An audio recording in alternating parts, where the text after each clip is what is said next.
Yon, magandang tanong ni Ash Dean.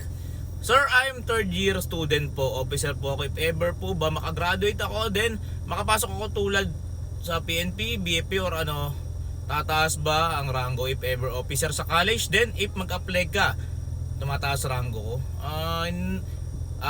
Boss, ganito boss. Bossing. Yan. Hindi po, wala po. Hindi po related yung officer ka sa college, pag nag-apply ka, tataas ba rango mo sa bureau? Wala po yun. Ano to? Panibago.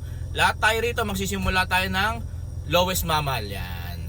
From recruit, galing sa training ng PSBRC, mag-OJT ka, lowest mammal ka, and magiging patrolman ka. Lahat tayo magiging patrolman yon. So wala. Lahat dito bago-bago. Lahat dito paghihirapan mo sa rango mo.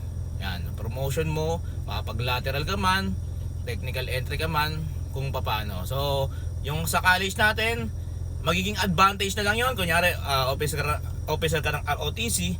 Siyempre, pagdating mo sa training, pag na-verify nila na ganun na officer ka ng ROTC, gagawin ka nila dong battalion staff. Oo.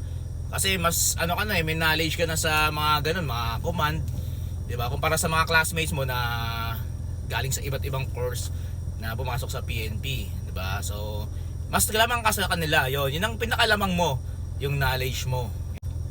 Good luck sa pag-apply mo. Ayan, apply ka lang and schooling ka ngayon, lahat gawin mo, aral ka. Kahit police ka na, mag-aaral ka pa ulit, pwede naman.